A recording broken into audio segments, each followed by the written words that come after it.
if you look deeper into the history, the triggers for the war, preconditions, the context is really the context of the disintegration of first the Soviet Union back in 1991. And even earlier than that, the disintegration of the European empires, including the Russian Empire, in the middle of World War I. The Bolsheviks stitched together the Russian Empire using force, but also using new ideology called communism. And it lasted for a while. Then in 1991, it fell apart. We were all relieved that the fall of the Soviet Union, the end of the Cold War, took place without a major conflict.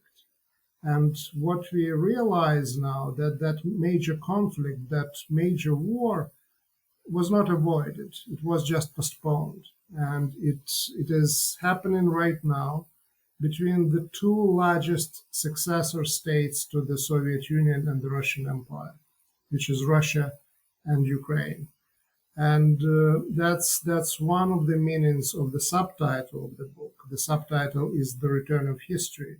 So I bring a lot of history to explain the developments, but there is also another meaning of the return of history. Back in 1989, Francis Fukuyama published an article and then later a book on the victory of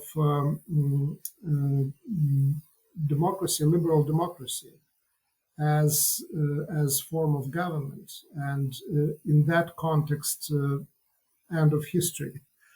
And it looks like our hopes were a little bit premature. We all were. I certainly shared your thoughts and your feelings when I listened to the news about Russia massing troops on the borders with Ukraine. That how could it be? That sort of things were happening back in the 20th century, unprovoked aggressions, the annexation of the territories, the imperial wars. But no, history unfortunately is back, including those very, very bad and dramatic parts of history of the 20th century.